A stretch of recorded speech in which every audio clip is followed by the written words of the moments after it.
Good evening. I would like to call the business meeting of the Portland Board of Public Education to order. It is Tuesday, October 3rd, 2017, and the Portland Board of Public Education is meeting at City Hall and Council Chambers. May I please ask the Superintendent to call the roll? Yes, Madam Chair. Ms. Seeliger is not here. Ms. Vendel?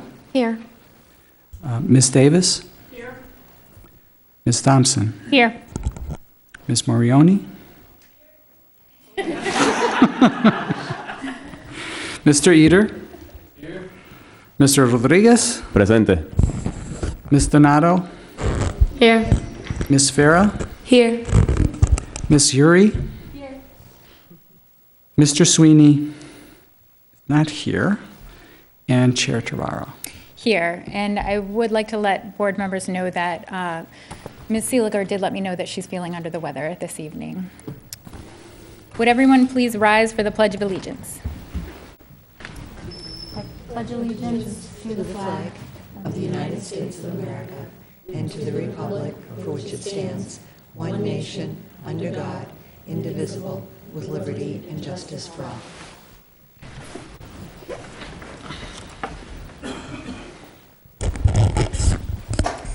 For the report of the chair this evening, I did want to welcome our new student board members, one of whom is here with us tonight.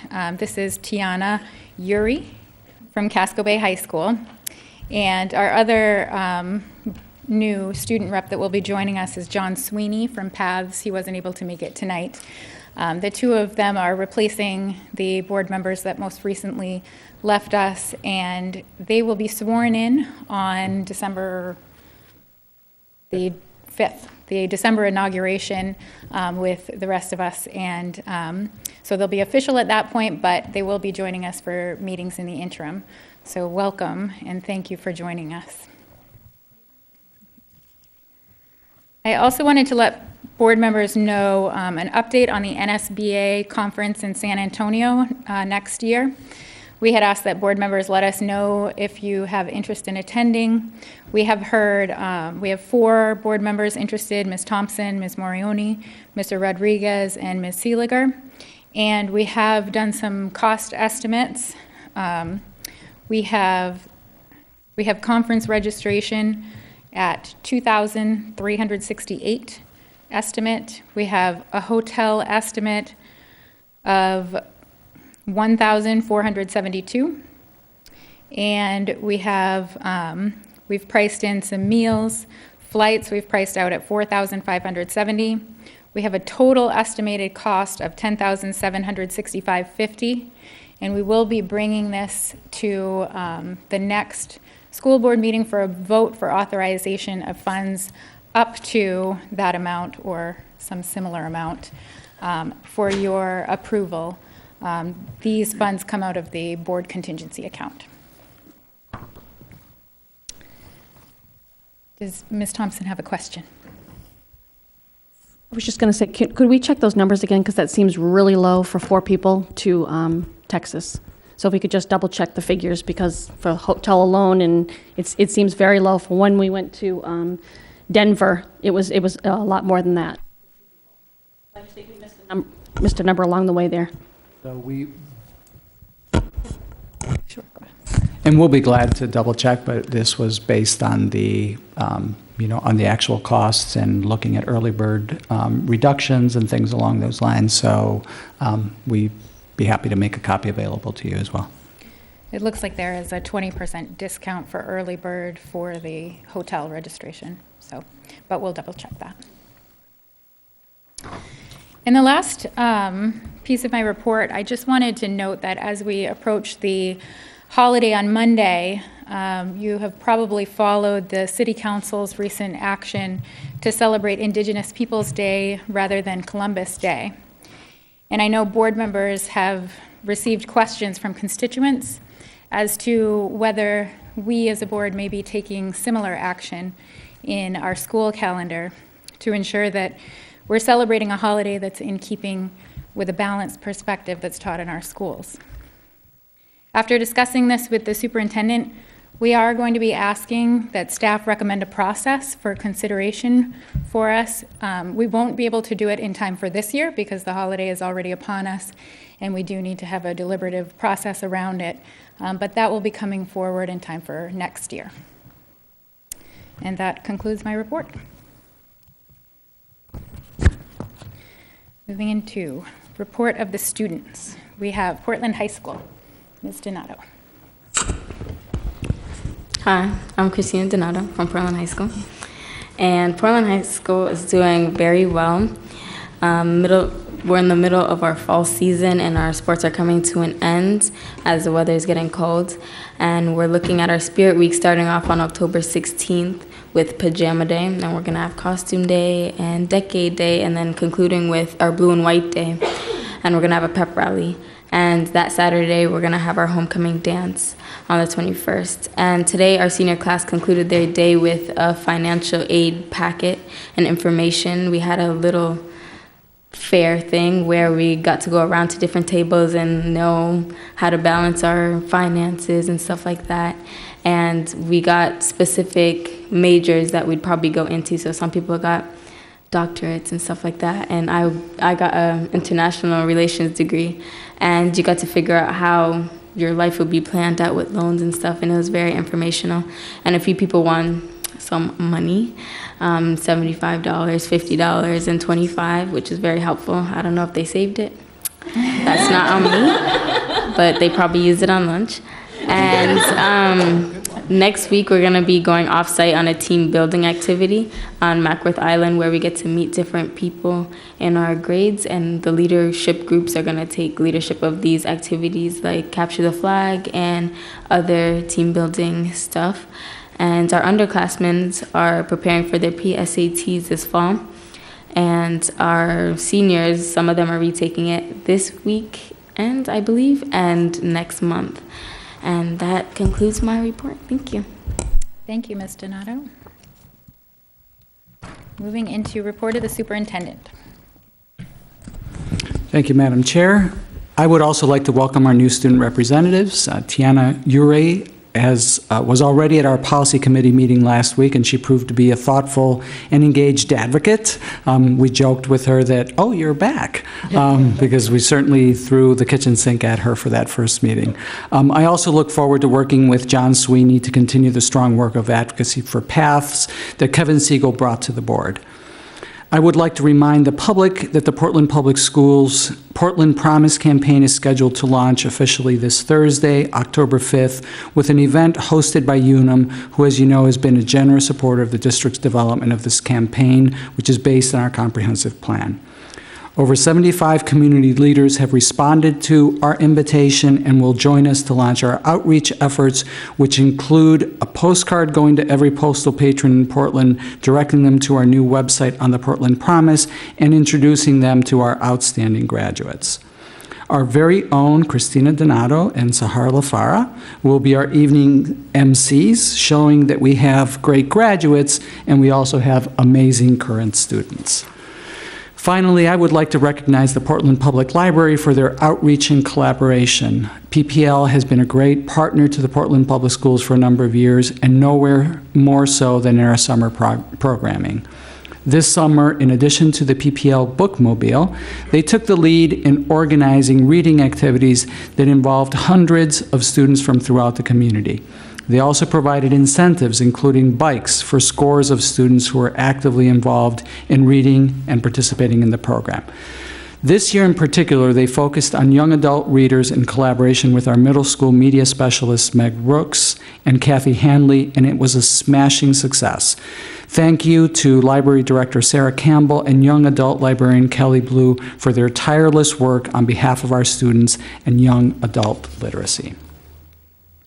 So today also, as part of my superintendent's report, I've asked for you to get a presentation on the work that's happening at Bayside Bayside, as you know, is located in the Portland Public Schools offices on the bottom floor.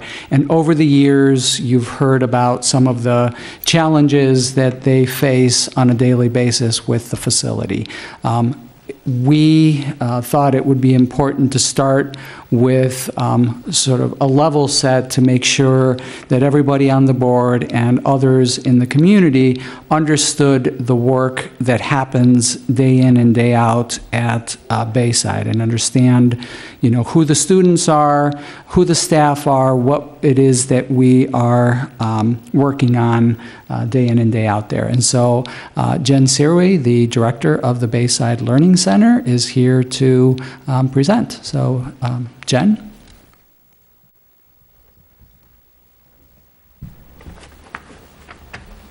I'll get it, Jen.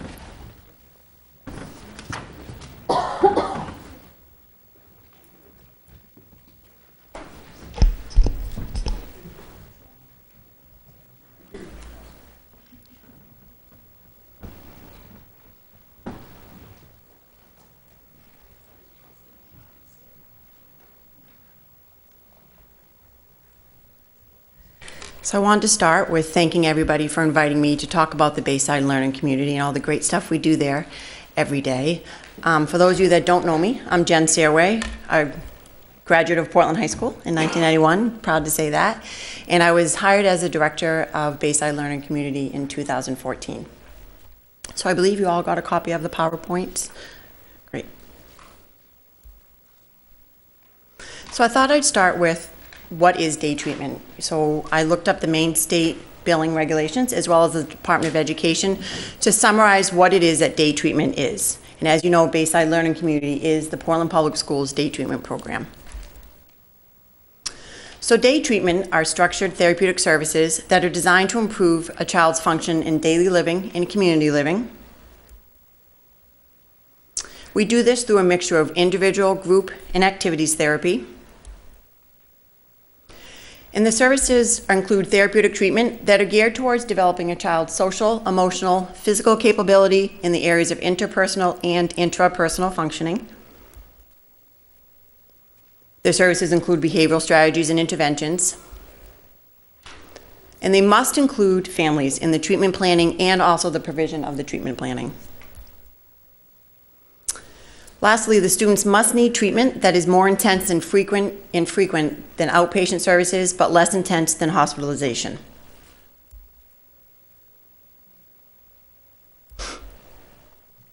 So what is Bayside day treatment, and how do we provide this service for Portland Public Schools? We provide it through evidence-based academic instruction, highly structured, small, yet cohesive and integrated educational program.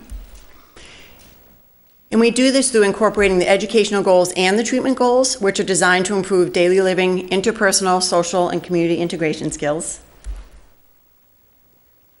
And with an optimal staff-to-student ratio. So our classrooms have 3 educators. 1 is a special educator, and 2 are ed techs, educational technicians, that have an additional training for a behavioral health professional in each of the classroom with up to 8 students.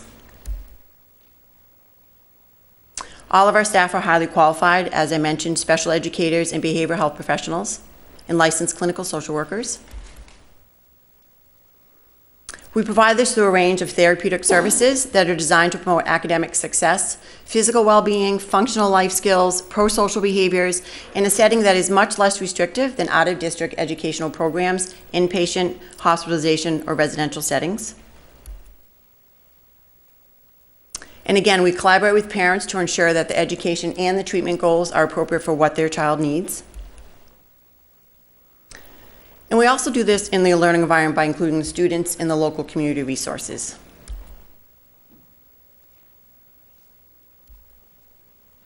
Or not? Okay, sorry about that. So the Bayside Learning Community has a lot of goals. I thought I would just focus on a couple of those and highlight those.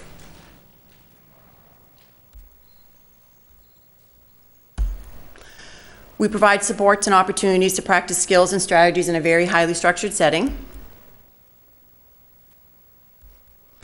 And we work with students through an aligned educational and therapeutic curriculum to make sure that the skills that they're learning will lead them back to a less restrictive environment, as our goal is to transition back to their neighborhood schools.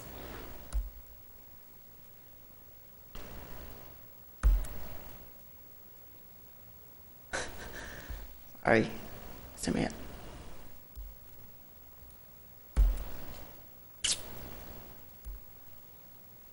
Does anybody have the internet doesn't seem to be wanting to, I don't know. There we go, sorry about that. So who do we serve and how do we do that? All of our students are Portland Public Schools special education students in grades K through 12, thank you. We have 6 classrooms. We have a kindergarten and first grade classroom, a second and third grade classroom, a 4 or 5 classroom, a middle school classroom, and 2 high school classrooms. Each of these classrooms, as I mentioned before, have highly qualified staff with a special education teacher. Each special education teacher works with 2 behavioral health professionals to make up a total of 12 behavioral health professionals. We have 3 licensed clinical social workers, a part-time clinical psychologist, a full-time administrative assistant, and a full-time program director. So why Bayside? Why do we have our own self-contained day treatment level of service in Portland Public Schools? We do this so we can provide a consolidated service for the district students with the most acute mental health needs. We want to support our students that are in crisis with a goal of increasing student attendance and student engagement. We want to increase their access to education, minimizing their time out of the mainstream setting. We want to decrease suspensions, decrease modified school day and tutoring, and provide them an opportunity to learn. And again, we provide a less restricted learning environment than an out-of-district placement, keeping our students connected to their neighborhood schools.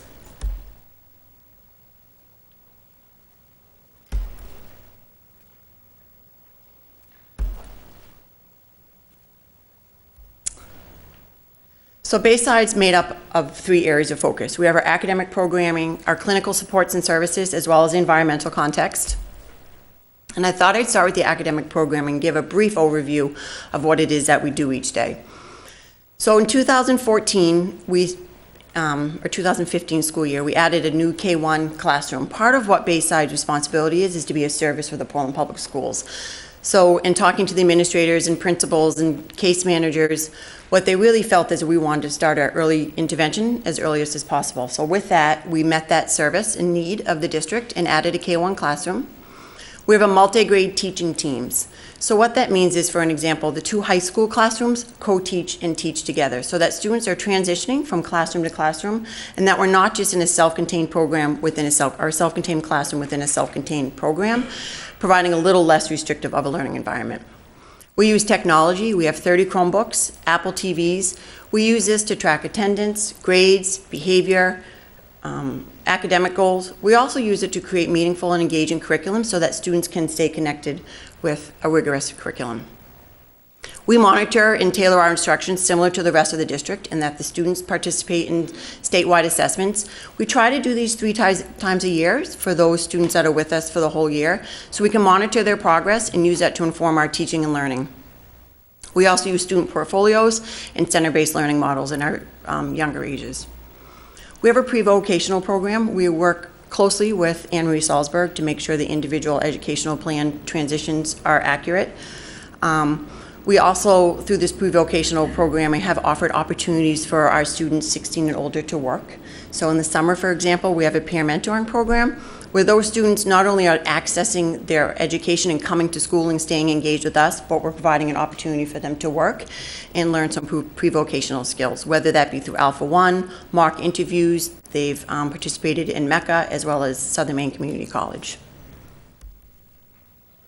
Our clinical supports and services, this year we have a part-time 0.5 clinical psychologist, and she's working to create an internship program. So last year and this year we were fortunate enough to have a pre-doctoral intern, and both of those opportunities help us to specialize our intervention.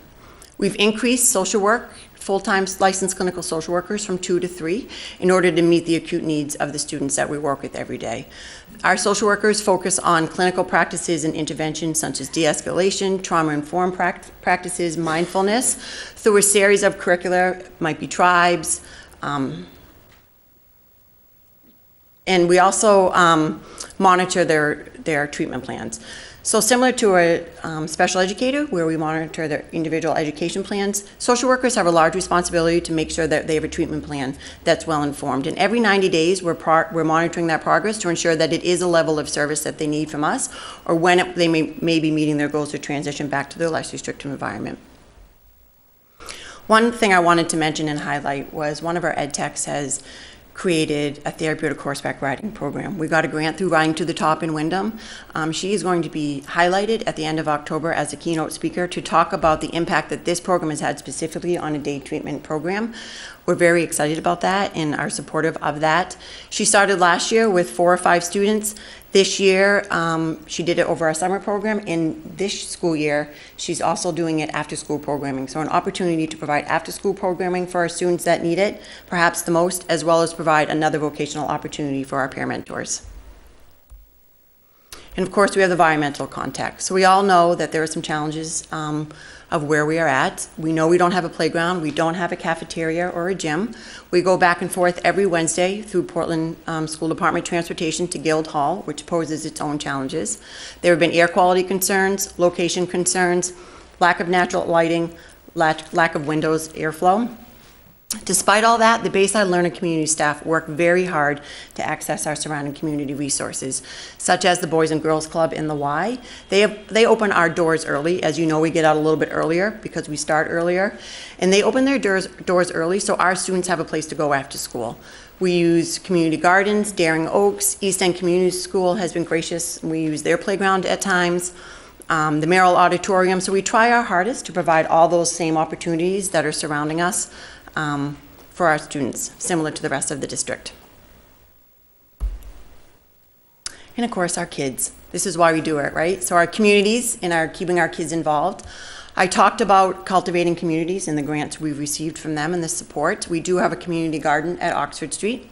We work hard at working with the fire department as well as the Portland Police Department, not only to teach our younger population the safety concerns, but also as a resource as they get older, that these resources are for them and they're available to them. Science in Action, we received, a social worker wrote a grant 2 years ago through the Portland Education Fund, and we go to the farm to get the eggs to hatching them, and we've done that 2 years in a row now. And if you haven't seen it, in the spring, please come see it. It's quite a sight, the transformation of the students around the baby chicks. During the summer, we use Back Bay a lot. We participate in a TOPS program, that TOPS soccer program, for 1 week. And it's more than just getting the students out and engaging in physical activity, but it's also an opportunity for the students to learn problem solving, teamwork, collaborative problem solving. So that's a week we spend in the summer as part of our extended school year program. The bottom left picture is a picture of a peer mentor that I mentioned. In this picture, they're at Kiwanis Pool, which we access in the summer, and she is handing a starfish to 2 of our younger students for making the right choices, which is part of our positive behavioral intervention and supports program. And last, but certainly not least, is this picture speaks volume of the Riding to the Top. And if I could only paint the whole picture of this student and the success that this student has had and the opportunity it has provided for him, and the change from school to going to the therapeutic riding it's nothing less than great. So that's Bayside. I appreciate the opportunity, and I'm looking forward to the next opportunity of, I believe we're getting together around a workshop around Bayside, and I'm looking forward to that. Thank you. Any questions?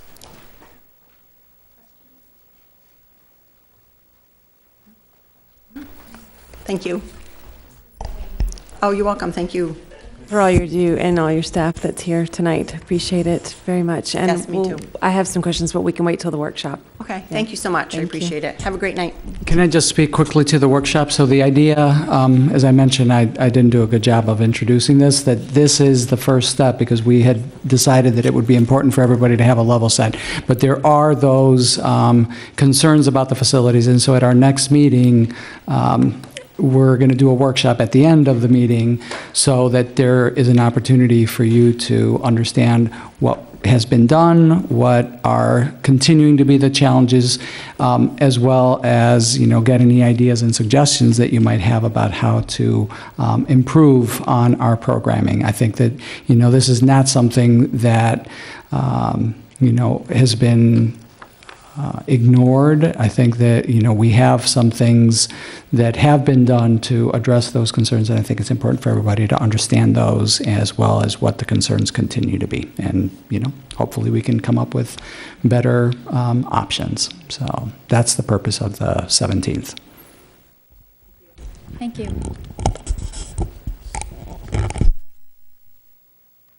Okay.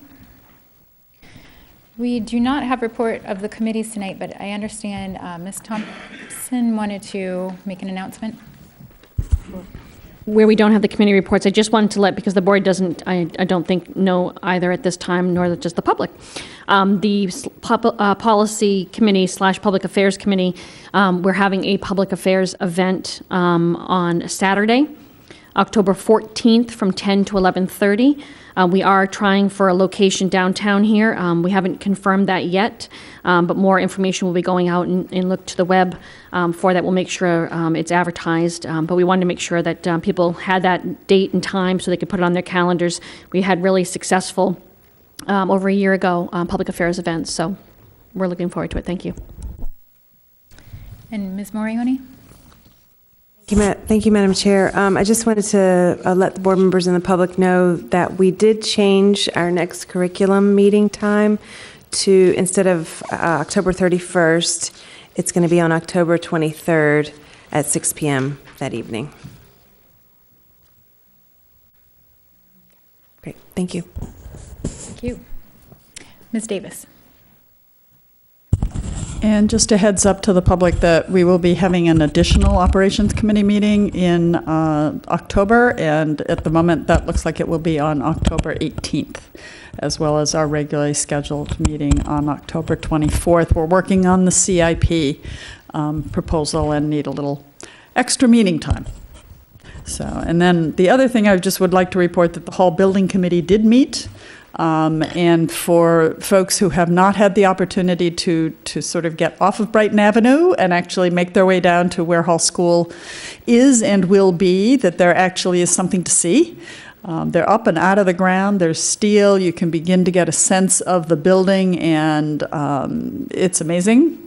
The building committee was actually looking at and talking about colors and finishes and what's going to be on the floor and the walls and the color scheme, and it's really very exciting. So I would urge the public to take a little detour off Brighton Avenue and just go down and kind of check it out. This is what building a state-funded school in Portland. This is our third state-funded school, it is largely with state money and a tiny bit of Portland money, and it's going to be truly amazing when it's finished. Thank you, Ms. Davis. Are there any other member concerns and or comments? Seeing none, I would just remind the viewing public and the board of our upcoming committee meetings. We have the Appointments Committee meeting, or they did meet tonight at 5 o'clock. Policy, Public Affairs will be meeting October 10th at 5:30 p.m. at the Portland District offices. Operations, you heard the 18th. They will also be meeting on the 10th at 6 o'clock p.m. at the Portland District offices. That meeting was canceled. So Okay. We could not make that meeting happen, so that's when we made it the 18th. Okay, so scratch that. The 18th is replacing the 10th. And Finance and Personnel is still on for October 24th at 7:30 p.m. And that concludes the committees. Moving on to consent items. Would the superintendent please read the items into consent? Yes. Lyseth Elementary School received school supplies from Amanda Strayer of Portland. Reiki Elementary School received supply donations from Amanda Strayer of Portland, as well as Greg Collins of Scarborough and Morgan Frame of Portland.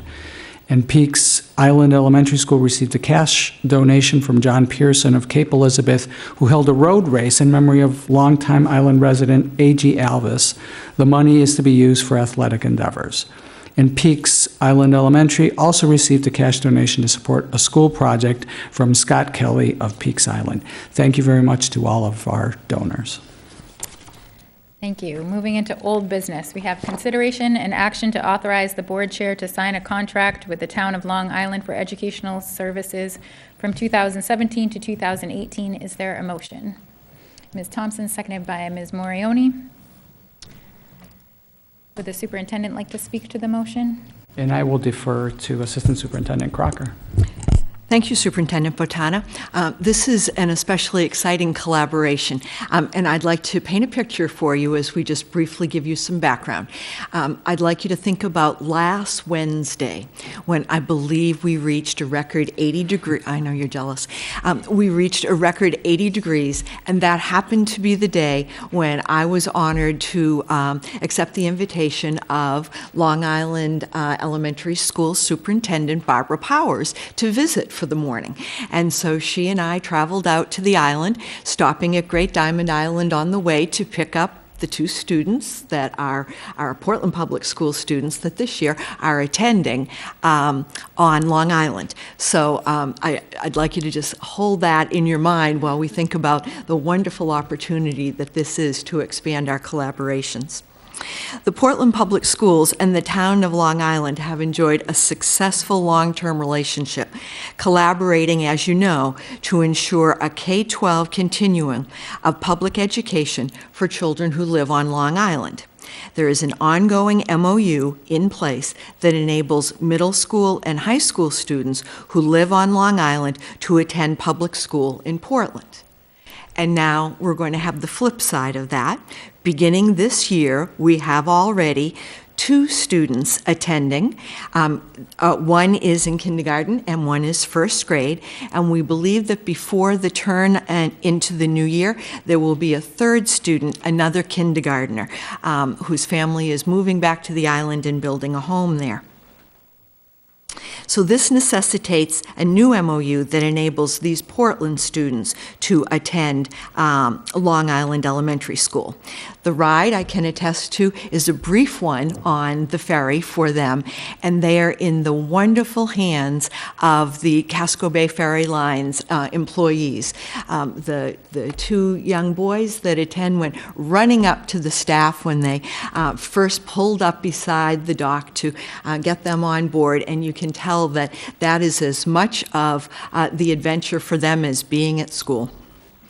The decision for these students to attend Long Island School comes after a year of planning among the parents of these students, Casco Bay Ferry Lines, and we're very grateful for their support, Long Island Elementary School, and of course the Portland Public Schools. And we bring this forward to you tonight because board action is required to authorize the chair to sign the MOU on behalf of the Portland Public Schools. Thank you. Thank you, Ms. Crocker. Are there any questions on the motion? Seeing none, is there any public comment on the motion? Seeing none, is there any board discussion on the motion? Student reps, any discussion? Seeing none, I would call for a vote. All those in favor of authorizing the board chair to sign a contract with the town of Long Island for educational services from 2017 to 2018, please indicate. It's unanimous with the students voting in the majority.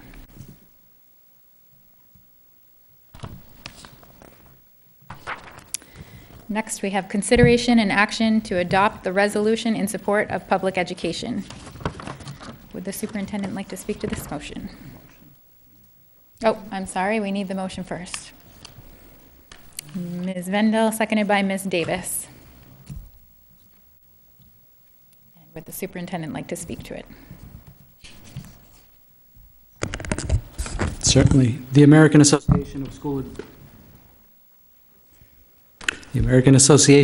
Administrators is encouraging school districts across the country. My mic is now functioning.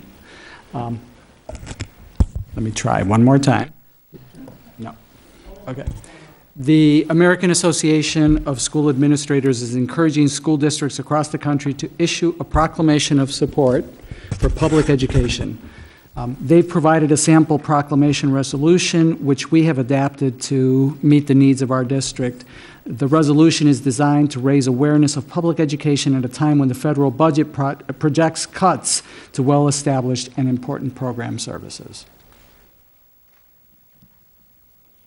Are there any questions on the motion? Seeing none, is there any public comment on the motion? Seeing none, is there any board discussion on the motion? Student reps?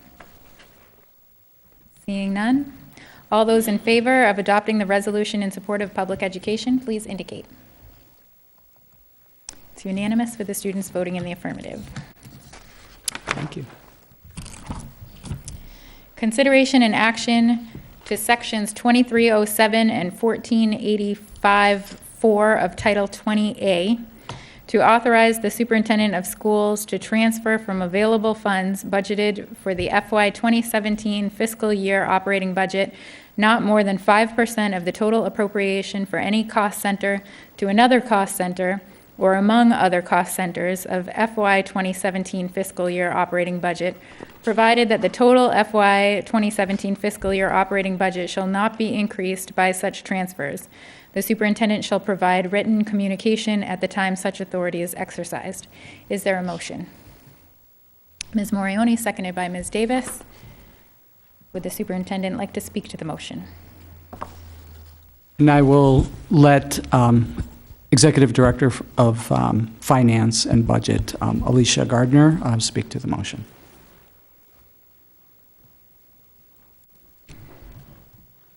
Thank you.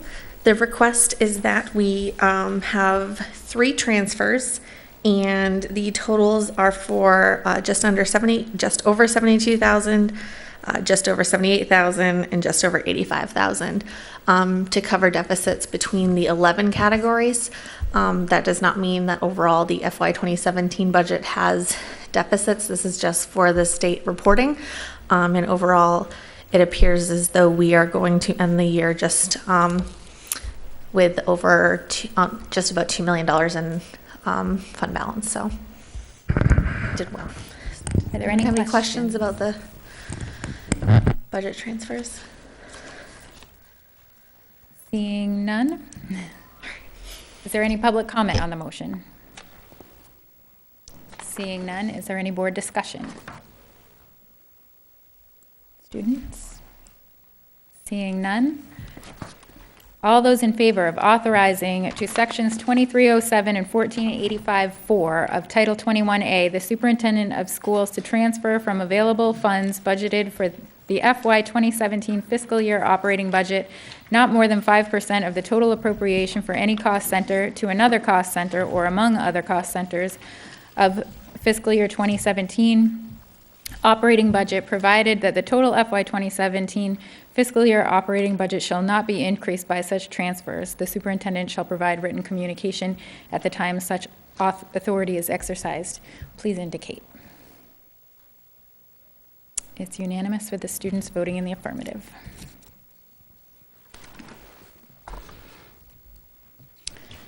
And that moves us into new business. We have consideration and action to appoint Marnie Morioni as the delegate to the Maine School Board Association MSBA Delegate Assembly on October 26, 2017. Is there a motion? Ms. Thompson, seconded by Mr. Rodriguez. Would the superintendent like to speak to the motion? Certainly, this is, I thought I had fixed it. Guess not. This is an annual event, and we're very grateful to Marnie Morioni for agreeing to do this. The Maine School Boards Association, MSBA, has its annual conference in October, and during that conference, they vote on a number of resolutions that have impact for school districts and, you know, the positions that the MSBA is taking on specific issues. And so we are going to be considering those at the next meeting, but we need to report to MSBA who the official representative is for the school district ahead of the next meeting. So that's why we are bringing this for action today. Are there any questions on the motion? Seeing none, is there any public comment on the motion? Seeing none, is there any board discussion? Student reps? None. I would just like to thank Ms. Morioni for volunteering to do this. This is an important obligation for us, and I know it takes time out of your day to go up to Augusta for it, and it's very much appreciated, I'm sure, by all of us. So, thank you. And with that, I would call for a vote. All those in favor of appointing Marnie Morioni as the delegate to the Maine School Board Association MSBA Delegate Assembly on October 26, 2017, please indicate. It's unanimous with the students voting in the affirmative. All right. So now we're going to go through a series of motions that are what Ms. Morioni will be voting on. So we have consideration and action for Ms. Morioni to vote as the delegate to the Maine School Board Association MSBA Delegate Assembly on October 26, 2017, on whether to adopt policies that incorporate the local board's commitment to education of its board members and reflect its need to annually budget the funds necessary to fulfill this important responsibility. Is there a motion? Mr. Rodriguez, seconded by Ms. Morioni. Would the superintendent like to speak to the motion?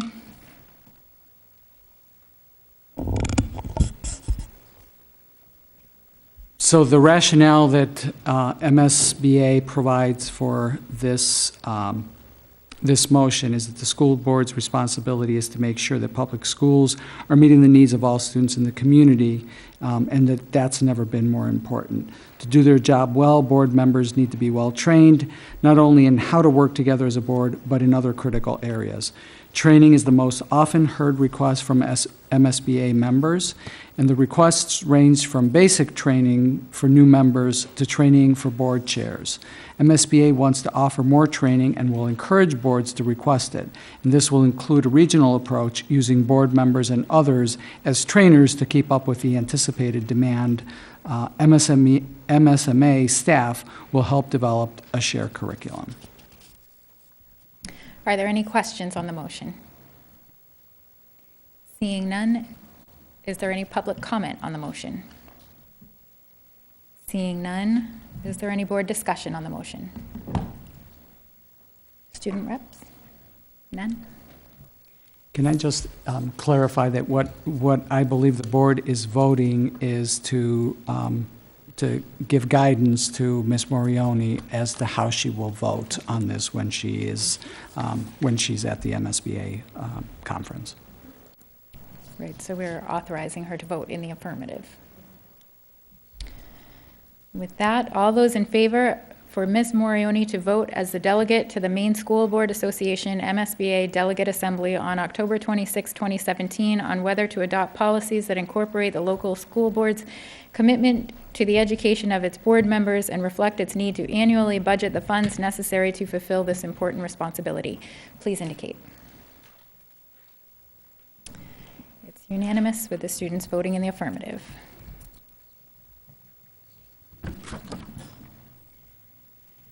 Consideration and action for Ms. Morioni to vote as the delegate to the Maine School Board Association MSBA Delegate Assembly on October 26, 2017, on whether to make career and technical education classes more available, understanding it will take local coordination efforts and greater flexibility in scheduling to make it work. It also is critical that our CTE programs form alliances with local businesses to support this effort, and that the state provides adequate funding to support CTE services and programs. Is there a motion? Ms. Vendel, seconded by Ms. Davis. Would the superintendent like to speak to the motion? Yeah, obviously this is very near and dear to our heart. PATHS is a vital part of the Portland Public Schools. The MSBA rationale is that polls, the PDK Gallup poll that is annually administered, measures attitudes towards public education, and it has once again found that public wants schools to help students to prepare for work, including direct career training. Maine has been positioning itself for some time to offer CTE to more students, and MSBA believes that local school boards, working with their superintendents and CTE directors, need to make that happen. And that's what this resolution is all about. Are there any questions? Seeing none, is there any public comment? Seeing none, is there any board discussion on the motion? Seeing none, all those in favor for Ms. Morioni to vote as the delegate to the Maine School Board Association MSBA Delegate Assembly on October 26, 2017, on whether to make career and technical education classes more available, understanding it will take local coordination efforts and greater flexibility in scheduling to make it work. It also is critical that our CTE programs form alliances with local businesses to support this effort, and that the state provides adequate funding to support CTE services and programs. Please indicate. It's unanimous with the students voting in the affirmative.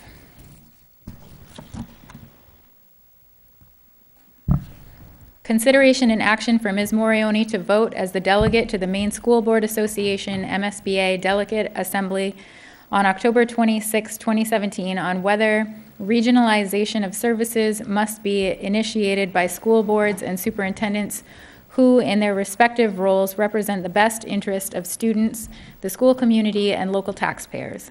They should be measured not just on their efficiency of cost, but on whether they support educational excellence and opportunity for all students.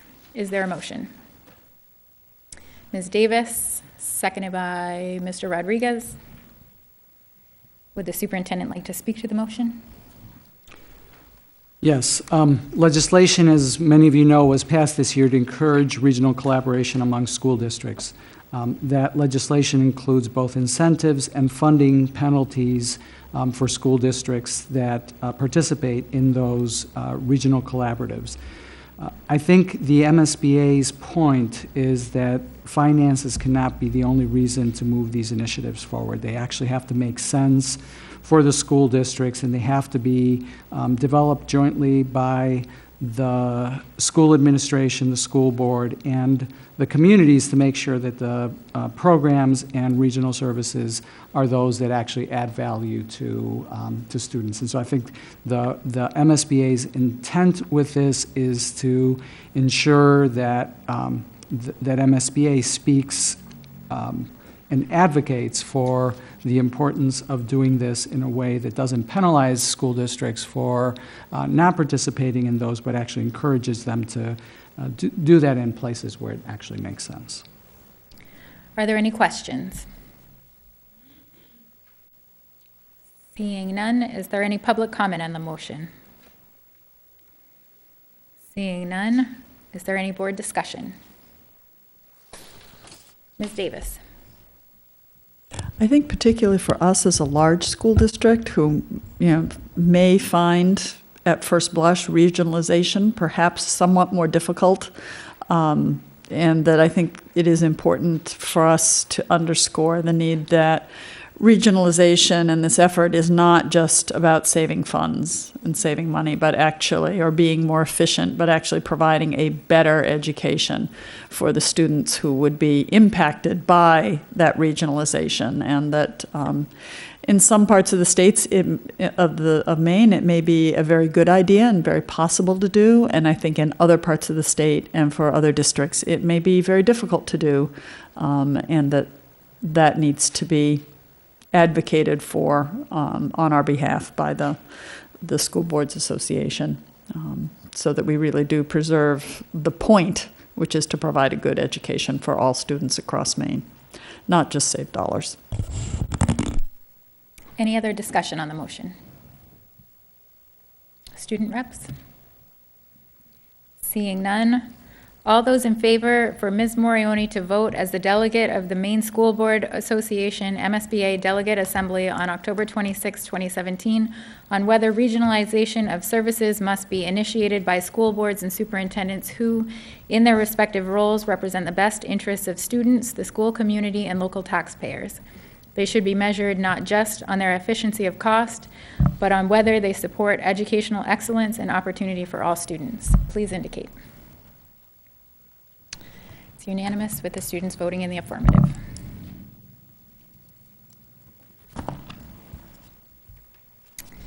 Consideration and action for Ms. Morioni to vote as the delegate to the Maine School Board Association Delegate Assembly on October 26, 2017, on whether to provide broadband internet connections to all parts of the state. A state plan also is needed for the future of technology in schools that takes into account the dynamic nature of the computer industry and addresses how best to use technology to enhance teaching and learning. Is there a motion? Ms. Vendel, seconded by Ms. Davis. Would the superintendent like to speak to the motion? Yes, the MSBA is taking a strong position on this issue because there are concerns that the state's support for its cutting-edge laptop program, the MLTI, is waning, and I think that there is a concern among school boards, among superintendents, that it's important to make sure that we preserve the investment that has been associated with the laptop program in the state of Maine. And so I think this is giving MSBA license to be the strong advocate that they want to be on this issue. Any questions on the motion? Seeing none, is there any public comment on the motion? Seeing none, is there any board discussion on the motion? Ms. Davis.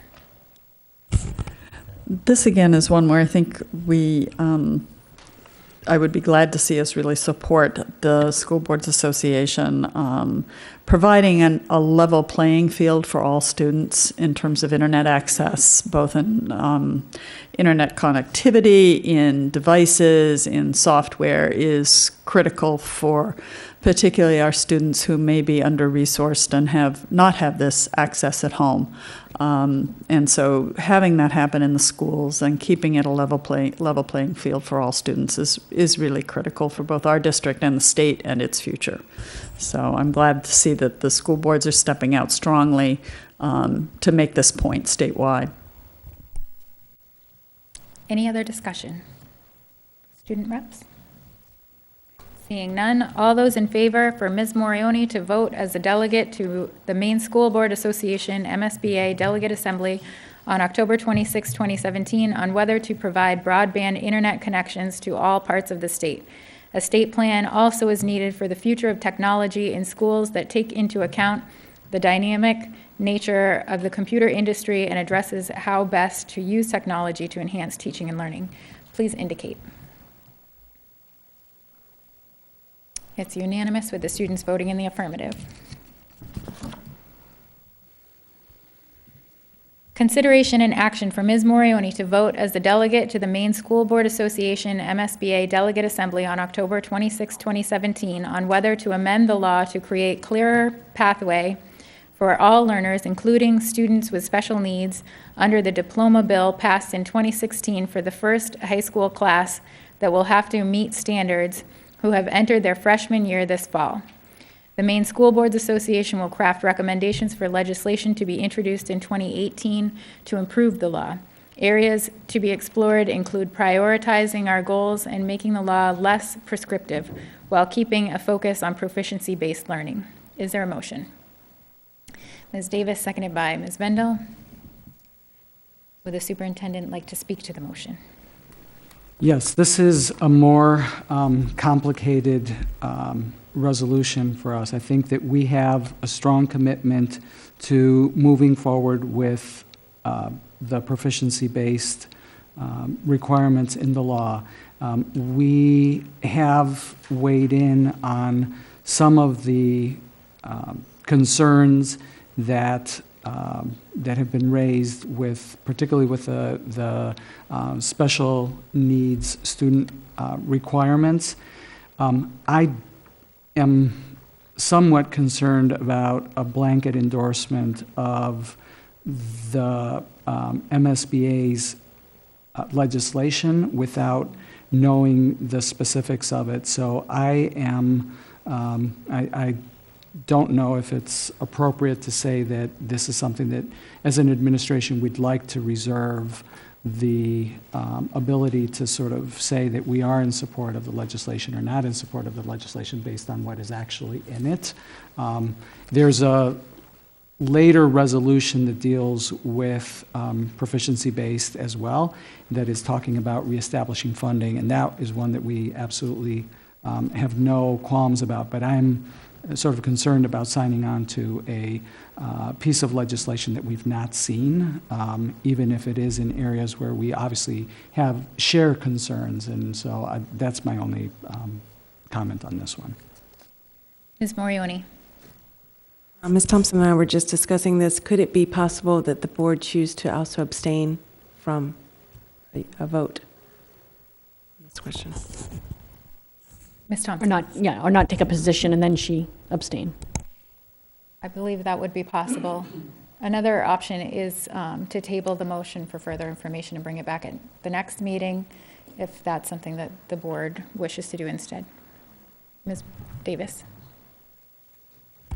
Well, the other thing that I think may come into play here is that the Department of Ed itself has announced that it's withdrawing its proposed rule around proficiency-based diplomas and intends to start a new rulemaking process. And it looks like, have a substantially different piece of legislation. So it would appear that this is an area that's changing in a number of ways, and that it is hard to actually take a position on, given that the department is backing away from their direction. We have been following that direction, so we have some desire to perhaps continue to follow that direction because we've affirmatively chosen it and we've worked on it. And yet there may be other boards in the state, because many people are in many different places around this initiative. I don't know, it seems as though it may be one where we would not be in support of legislation we haven't seen, and especially given that the department intends to change the rules in any case. So it almost sounds like a motion that's being brought to the delegate assembly ahead of and the context by the time you actually vote will be different. My thought, just process-wise, we're still on questions on the motion. We could amend the motion at the proper time to either abstain, or we could vote it down. So I guess we'll continue with questions at this point, do public comment, and then we'll take amendments. Are there any other questions on the motion? Seeing none, is there any public comment on the motion? Seeing none. Open it up for board debate, and at this time I would entertain an amendment. Ms. Thompson? Where we don't know, I think what everybody's saying with regards to the legislation, and also we don't want to seem as though we're not in favor of it. So I think if we just don't take a position one way or the other, it leaves it kind of in the middle of the ground, middle of the road. And once we have more information, then maybe we would support it. But for now, we don't have enough information to make a vote. So I would amend it to say that we ask Ms. Morioni to not take a position on this particular resolution. So we have an amendment on the floor that needs a second, seconded by Ms. Vendel. And now we are on to discussion of the amendment. Is there any discussion? Ms. Morioni. Actually, kind of a clarifying question. So this actually is a vote that I would actually not take a position, and it's essentially abstain from the vote. And I guess I was confused because I thought we also talked about holding on our decision on this part and maybe discussing it at a later meeting before the 26th. So are we now going to vote on talking about this amendment? I mean, yeah. So. Will we have any more data by the next meeting is my question. I don't think we have anything different because to the the clarifying resolutions- question Right. part, I don't think that we will have. I mean, I think my basic concern is that, the legislation will be introduced sometime later, and that we won't have an opportunity to see that until later, not, before the 26th, so. Okay, thank you. Are there any other discussion? Student reps? Seeing none, I guess the motion is now, all those in favor of authorizing Ms. Morioni to abstain from the vote, as the delegate to the Maine School Board Association Delegate Assembly on October 26, 2017, on whether to amend the law to create a clearer pathway for all learners, including students with special needs, under the diploma bill passed in 2016 for the first high school class that will have to meet the standards who have entered their freshman year this fall. The Maine School Boards Association will craft recommendations for legislation to be introduced in 2018 to improve the law. Areas to be explored include prioritizing our goals and making the law less prescriptive while keeping a focus on proficiency-based learning. Please indicate.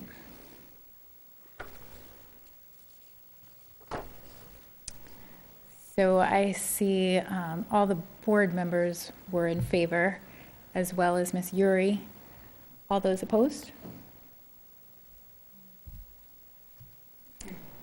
We have 2 student reps opposed.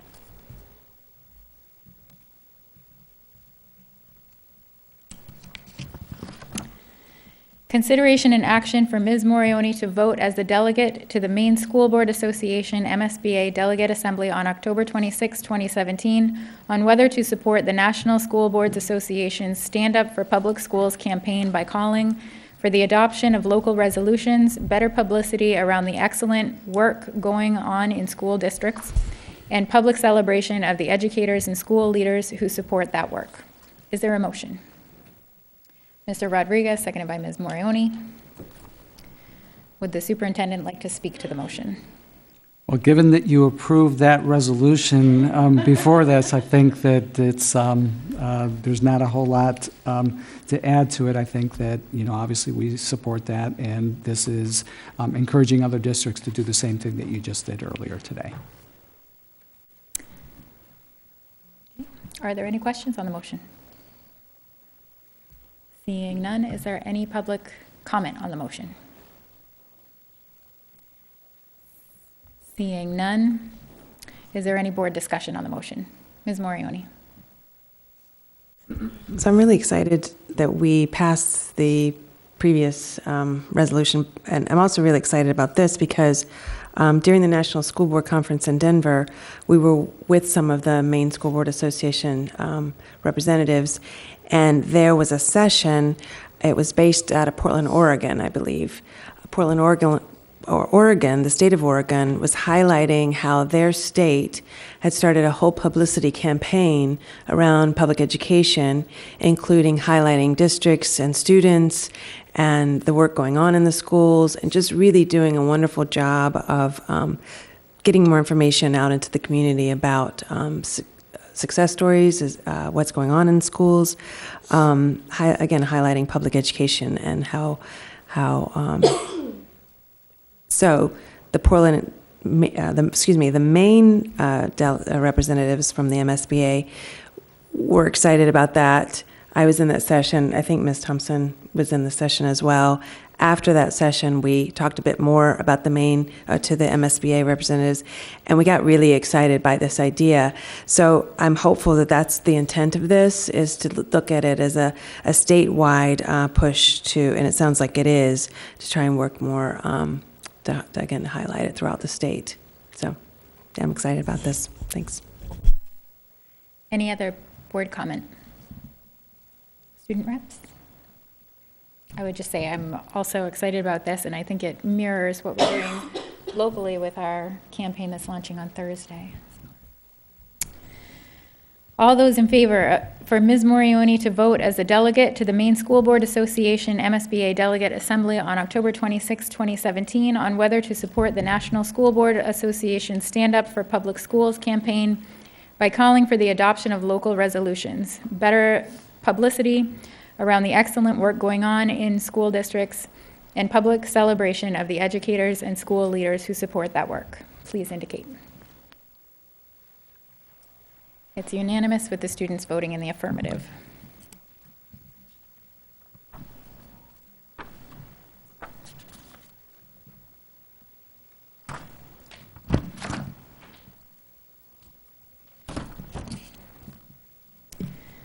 Consideration and action for Ms. Morioni to vote as a delegate to the Maine School Board Association Delegate Assembly on October 26, 2017, on whether to request the Maine Legislature to reestablish state funding for proficiency-based graduation requirements that local districts are now required to establish and track without additional state support as provided initially within statute. Is there a motion? Ms. Morioni, seconded by Ms. Mendel. Would the superintendent like to speak to the motion? Yes, the original law that provided, that required the proficiency-based graduation also included additional state funding to support the training and program purchases that districts faced in doing proficiency-based graduation. As you know, because we discussed this in passing the budget that is now in front of the city, the 128th legislature removed the state funding, and in the original legislation, it called for any time that the money wasn't available, that it would add a year to the implementation. So basically, it would hold that implementation date whenever there wasn't funding, and that wasn't done. And so I think this is an effort on the part of MSBA to bring to the legislature the need to reinstate the funding. As you know, in our proposed budget, we asked for and you approved allocating $100,000, which is roughly what we were traditionally getting from the state. And we were able to do that because of the additional revenue that Portland received, but lots of other districts across the state did not get additional dollars and did lose the funding for the proficiency-based graduation work, and so this is an effort to make sure that the legislature reinstates that funding, which would obviously help us, but would also help the other districts. Are there any questions on the motion? Seeing none, is there any public comment on the motion? Seeing none, is there any board discussion on the motion?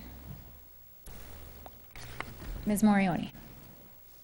So this is just a little bit tricky because it sounds like based on even our being, for me, abstaining on even that previous one, is this to say that, so they haven't decided, they haven't determined at the state level what they're going to do with proficiency-based graduation standards? Is that where they are? I'm confused by the comments around the state, what the state has decided. No, the legislation that was in place before this last-minute budget deal required that the class of 2021 be the first class to graduate by proficiency, and then it phases in specific requirements of different subject areas and grades along the way.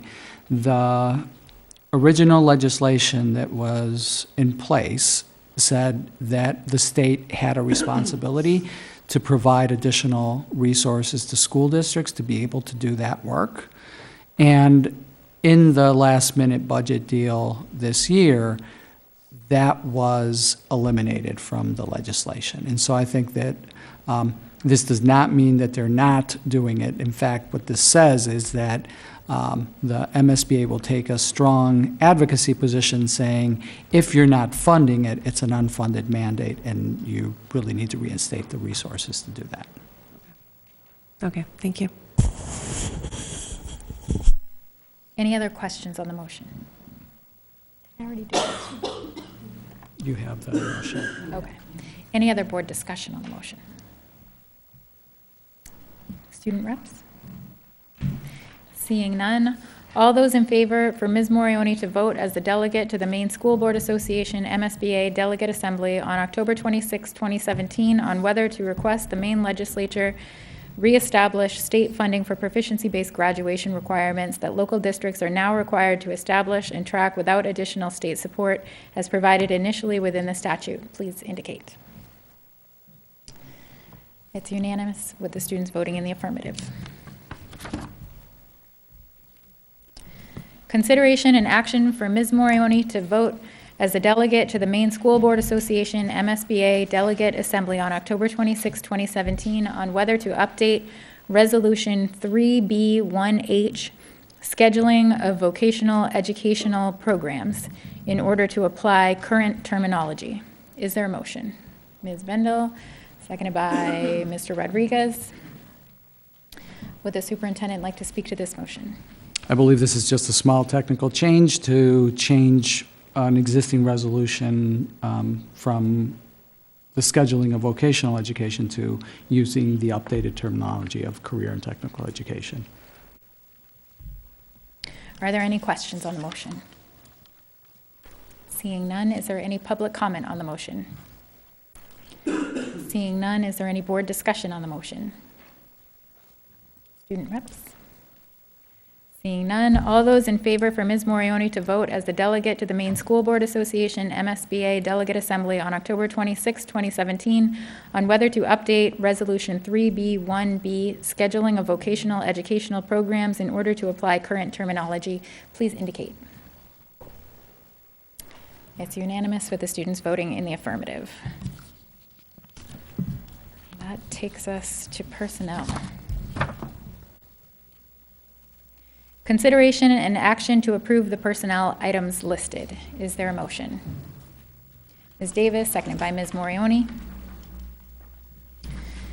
Would the superintendent like to speak to the motion? Yeah, we have a slate of probationary teachers. These are all positions that were considered under the budget. They are positions that we either did not fill over the summer or have become open since the summer. These are all, as I mentioned, within the budget. Are there any questions on the motion? Ms. Davis. On Ms. Kirkland, and it says that she holds a master's in experimental education. My hunch is that that is probably, looking at the master's degrees offered by Minnesota at Mankato, that it's experiential, not experimental. And then given her work experience is in Outward Bound schools, which is an experiential learning. So I think that's probably a typo. Do you know, Barb? Confirm. Yeah. But just for the record, we should double check and make sure that we've got that correctly. Checking Mankato's website, they offer experiential education. I don't find a master's in experimental education.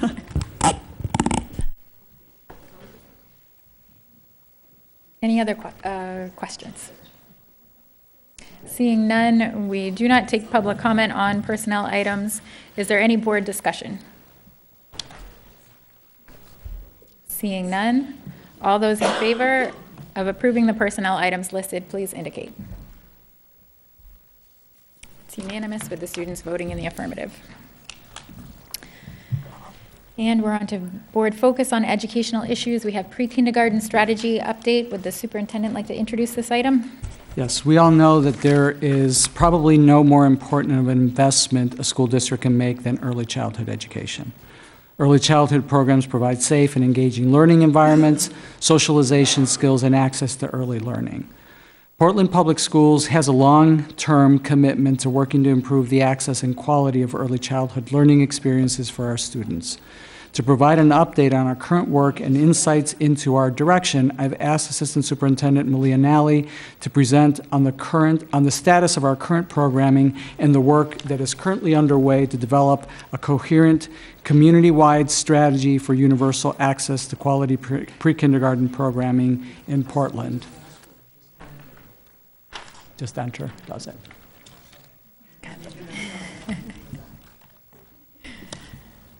So with that, I will turn it over to, oh, and just one more thing. This week also, Starting Strong, which is our early childhood community effort, is hosting a pre-kindergarten summit with the National League of Cities. And that's actually tomorrow. Many of you, I know, are planning to attend, so the timing of this presentation is important to provide key background in advance of that session. And I also want to point out that John Shoes, who's the Executive Director of the Cohen Foundation and Chair of Starting Strong, is in the audience. And John, thank you for joining us tonight.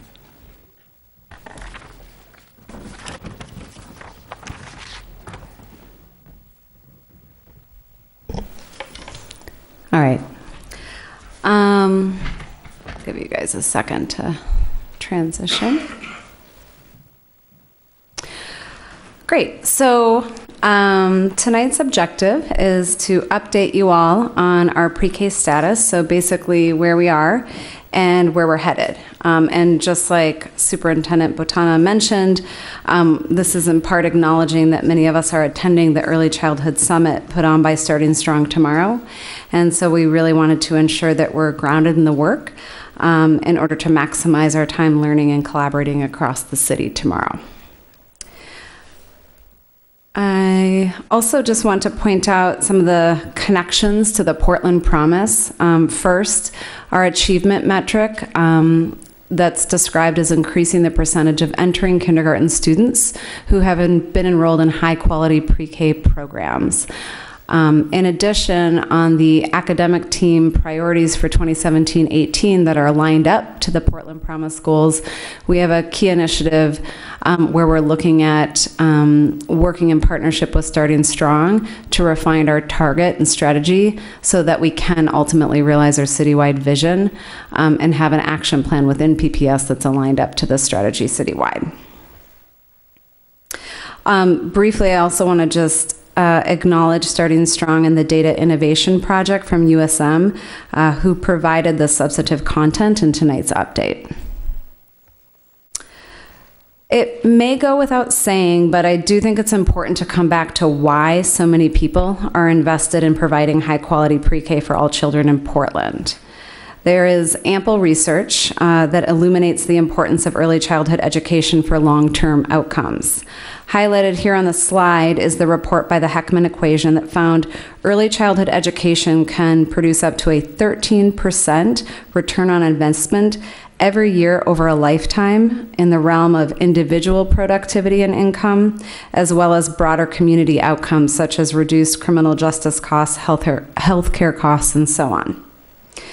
The benefits of early education are notably significant for children growing up in poverty, yet these children tend to have the least access to quality early childhood education.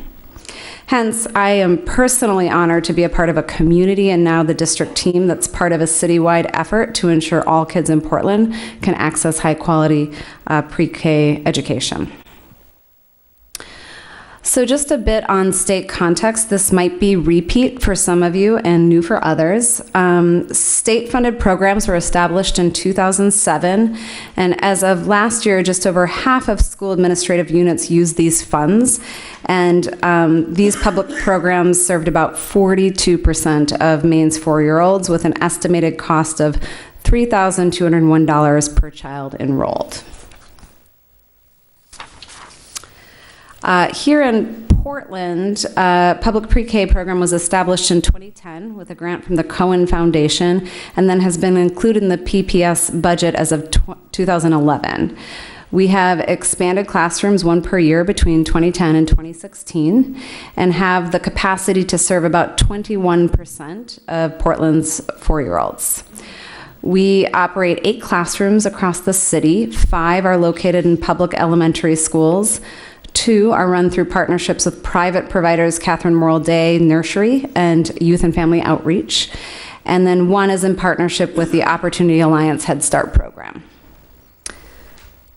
Of the students enrolled last year, 70% were from low-income backgrounds. And there's just a few other demographic statistics up here on the slide and in your packet if you are interested. Just a quick update on this year, we had 224 applications as of 2 days ago when I talked to Becky Dorr for about 118 seats. Interestingly, 38 withdrew after getting assigned a spot. And so we're still filling a couple final seats and don't have the precise final numbers on the demographics as a result. In terms of the program itself, just some high-level kind of overview for you all. They're half-day programs. 2 do run the full school day, and then the privates have options for extended childcare. We do not provide transportation. We use the OWL curriculum, which is opening the world of learning across all of the public programs. And for students who qualify for an IEP, they are referred to Child Development Services, or CDS, for those services. We provide translation and interpretation services as well as an ELL educator who supports the pre-K teachers as a part of her role. We do not provide additional social work support, though YFO and Head Start programs do provide wraparound care for students and families. So with that context in mind, I want to talk a little bit about where we're headed this year. It's really, like I mentioned before, kind of strategy refinement is how I describe it. So we're collaborating with Starting Strong and the Data Innovation Project on a 3-part data analysis project that's designed to help us better understand where we're at relative to our vision and what it will take to get to our ultimate goal. This analysis will then shape our refined strategy as we look to the next 5 years, and ultimately the district will be able to be clear about the role we play moving forward. It may be that we continue as we have in the past with opening 1 class per year with the same design, or it will likely illuminate some deeper understanding of what's working and what's not so that we can design our plans to address the core issues that will ensure we can achieve our shared goal. In terms of the data analysis project, this is just kind of some of the big questions we're hoping to answer by January. So we're looking at what % of pre-K age children attend high-quality programs right now and how those enrollment patterns break down by subgroups and neighborhoods. We're trying to look at where there are high-quality options, what is their capacity to serve more students, what gaps exist, why do they exist, so that can inform our future planning for expansion. And then why have families chosen to apply for the public program, and then when they've declined the seats they've been given, why is that happening?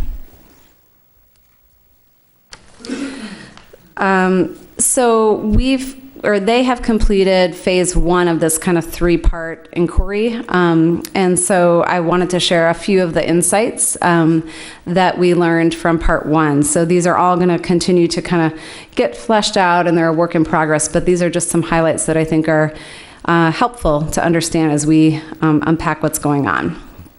So I think first, one of the most common challenges for families who want to access private pre-K is the financial burden. That's probably not surprising. Based on survey results of private providers, they found that the average monthly cost of pre-K is about $980. So that's about $12,000 per year. And based on the median income, household income for families in Portland, families could spend at least 1/4 of their income on pre-K programming if it was through the privates. I think it's important to note, however, that the public program has not always been able to fill the 70% of slots designated to low-income families, and consistently the 30% of slots reserved for children who do not meet income requirements fill most quickly. So we're going to be revisiting that in depth in phase 2 of our inquiry.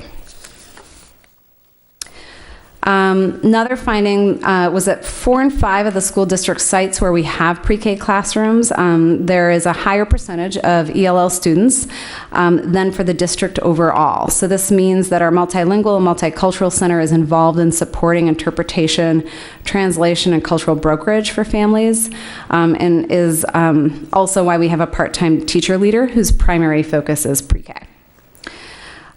Providers interviewed highlighted the importance of relationship development with families. So interestingly, the finding was that neither the privates nor the public program provide transportation, and that on the one hand, providers talked about how that facilitates relationship building during those transitions where they're seeing parents, but then on the other hand, PPS staff interviewed noted that transportation is also a challenge and a potential barrier for families. They also noted some key benefits related to transitions and positive school experiences in the public program specifically, such as getting exposure to school before kindergarten and being able to implement developmental screening in the spring to facilitate better planning and preparation for kinder. Another finding is the length of the day is an important factor for families. I'm sure that's no surprise. The schedule and work conflicts were cited as the #1 challenge for families. So not surprisingly, full-day programs or programs with before and after care align better to the family's work schedules. And some also pointed out that these longer days provide more time and space in the day for the free play and the outside time. There were differing views on curriculum across the private and public pre-K providers. So our public program uses OWL, as I mentioned before, and that's celebrated as a strong program by many. On the other hand, many private providers express critiques of the program, including a sense that it lacks play-based learning time and is too restrictive for teachers and requires significant time to implement. So some different viewpoints there. In all the interviews with providers, accessing CDS was noted as a challenge. Specific concerns include the fact that the process from referral to evaluation of services can be really lengthy. And then once services are established, there's a limited capacity within CDS to optimize communication and collaboration between schools and the providers. And then finally, providers revealed real concerns about the disparity in pay between public and private preschool teachers. Private providers pay less in order to balance affordability for families while also ensuring a viable business model. So this can lead to challenges with teacher recruitment and retention for some programs. And just as a note for you all, in looking at other programs and initiatives in other states and cities, this is a common challenge. So our next steps are here. So like I mentioned, Starting Strong is leading this collaborative development of an updated strategy so that we can ensure we realize our vision. So a few things in terms of what that means. Number one, revisiting our target and timeline. So really coming back to, are we clear and anchored in, the percent of 4-year-olds in Portland that we believe can and should be enrolled in high-quality pre-K? Like, what's a reasonable, ambitious target? And then what's our timeline? By what point, what year do we think we can get there? Also helping us look at the priorities in our strategy that will be aligned to the root cause issues that are revealed through this data analysis project. So really making sure that next steps and solutions are aligned to what families really need to make this work. And then ultimately, this aligned understanding across our public program and other community providers about everybody's role in realizing that shared vision. That then leads us to be able to set forth, build out our action plan, given the role that Portland Public Schools will play in all of that. And so that's where we're going next. There's one final note, which I guess there's something weird with the screen, but the final bullet here, which is also cut off in your printout, which I apologize for, is around peaks. So I'm going to see, do you want to speak a little bit to that, Javier? So just as a quick note. Just very briefly that we are in conversations with Peaks Island School. There is a private pre-K provider on the island that is interested in not providing the 4-year-old program, and so we are working with them to figure out if we can actually run the program at Peaks. We look at it as obviously providing a service to the island and ensuring that the island continues to be viable, and also as a recruitment tool for Peaks Island Elementary to encourage people to stay on the island and send their children to the schools there. So again, it's in process, something that we are still studying, but it would be something that would come to you in the budget this year. Okay. So, questions? Yeah? Okay. Any questions? Thank you very much, Malia, and to staff for working on all this. I think the other area you didn't mention it anywhere is also, and I'm assuming this will be done in the next steps and when you're doing assessment, is also the capacity that we have in our schools. Yeah. Yep, that I think I maybe you mentioned that somewhere in there, but absolutely. Yeah. I think just in order to figure out if we are going to continue, if it is chosen to continue one a year, where will we eventually, put them? Yeah, I have, trying to look for, so in that second bullet there, yeah, the high quality options available and their capacity to serve more students. So yeah, no, but absolutely, it's one of the core questions. So yeah, for sure. Thank you. Any other questions? Yes, go ahead, Ms. Donato. I have a question around transportation. You said that was one of your big struggles. How do you guys feel like you guys are going to get over that challenge? Well, I'm hoping actually that the next phase of this project will help us unpack that more. So I think it is a big challenge. And so in that kind of next level of inquiry is where we're trying to get at questions like, okay, so we have all these families who were offered a seat, they didn't take them, why not? We know things like transportation and wraparound care that matches families' work schedules is important. but what specifically would it take? So not only what's the need from the family, but then what would that require of us as a city and a collaborative to pull off, including, what would that cost? What's the feasibility of that? So I don't know the specific answer, but it's absolutely part of what we'll be looking at, both in the completion of the data analysis and the development of the strategy. Ms. Davis. I was curious to note that we had seen a pretty significant increase in the number of economically disadvantaged children. And my recollection when we started down this path, that we actually as a board, and other board members who may remember better than I, is that we had an intention of the population in this group mirroring the district as a whole.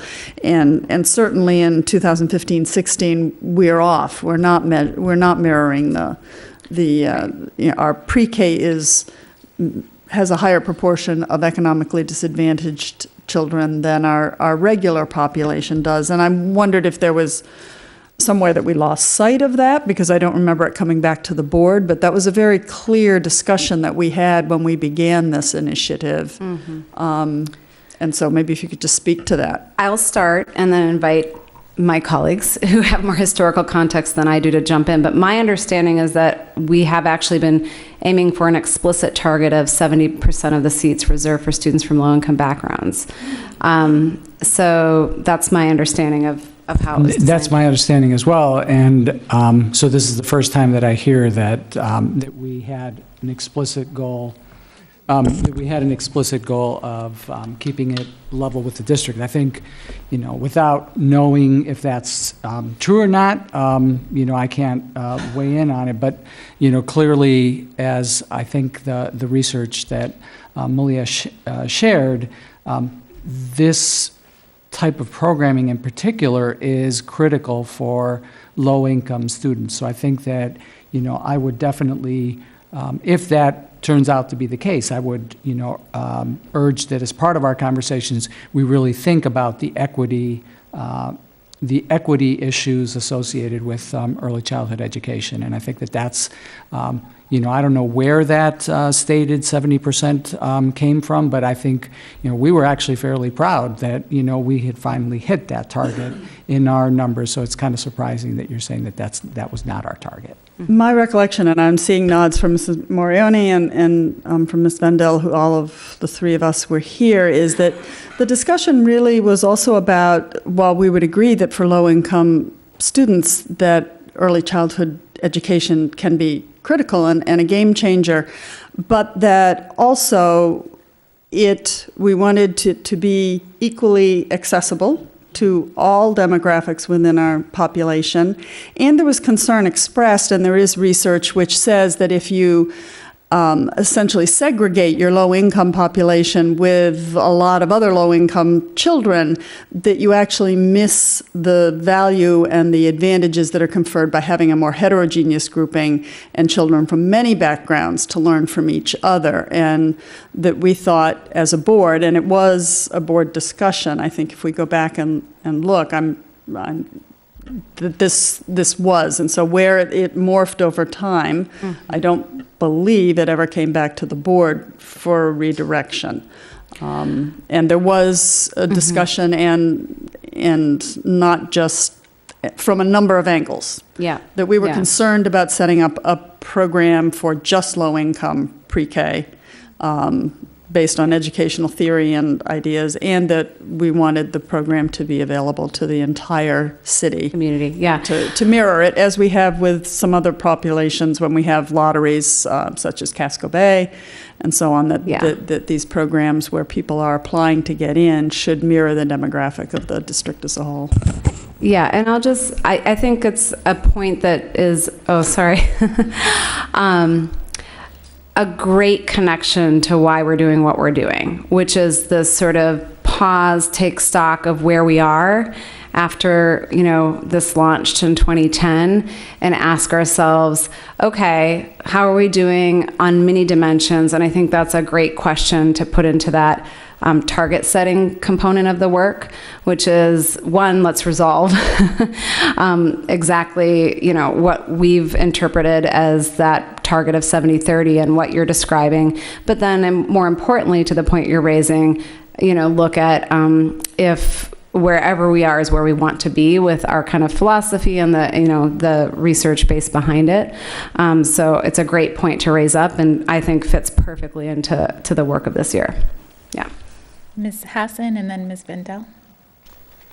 Did you have your hand raised? Okay, Ms. Vendel. I just wanted to, echo Ms. Davis's comments in terms of when this kind of came to us as a board. The proposal was very much looking at balance, having a lottery system, not looking at the economic status of students as like the indicators of admission for students coming into this program. I think that we probably, this serves as a great way for us to revisit this conversation. It's actually one of the reasons why I'm glad that we took a pause last year in terms of thinking about pre-K as it's rolling out, thinking about our organizations as we have changed, as a board, as staff, and those relationships and what knowledge gets passed on and what knowledge gets retained. And also, what information are we finding in the community amongst the providers that can inform, a different context that we may be working in. And so, I find this information very helpful. And I'd like to see a way for us to revisit this work, in a way for us to really grapple and understand with what we're supporting and promoting, and how it looks different from the initial vision. Yep. Great. Ms. Morioni.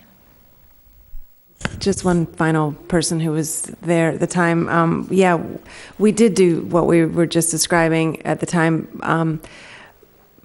and I am happy that we're reviewing it again. I also am really happy that we have the partnership with Starting Strong, and that we can look again at national work that's been done and what the results have been there. I think what's also in my district, at least, I hear a lot of complaints around, oh, my child didn't get in, and they're very concerned about that. It is around, even when we talk equity, we need to be able to make sure we also have a way to explain why, okay, sorry, you're going to have to pay that $900 and something a month. And so public education, we need to make sure we're staying true to the definition of that as well on both ends of the spectrum sometimes, because a family I spoke with said, well, this may be another consideration of why we might need to look elsewhere to other towns around Portland. So we don't, just add that little, and that's always awful to hear when they're thinking they have young children and they can't, they wanted to go somewhere their students can be in a public pre-K. So that's all. Well, we'll talk through it. I'm happy to know. Thank you. Great. Thank you. Any other comments? None. Yep. Thank you. Thanks. Okay. Where it is before the hour of 10 o'clock, we would entertain public comment on any items not on this evening's agenda. Please approach the podium. State your first and last name and where you live. And Hi, John Shoes from Gowdy Street in South Portland. I just wanted to comment briefly on the Starting Strong partnership with Portland Public Schools. I really appreciate the approach to data gathering and getting the information so we can put a solid plan together, and we're fully supportive of the next steps that were laid out in the plan, and we're on board and supportive of the direction we're heading. So I just wanted to say that. Thank you. Thank you. Any other public comment? Seeing none, I would call for a motion for adjournment, but before I do that, I would just note that we are going to have a workshop following the board meeting on board self-assessment. With that, is there a motion for adjournment? Ms. Morioni, seconded by Mr. Rodriguez. All those in favor? It's unanimous with the students in the affirmative. We're adjourned.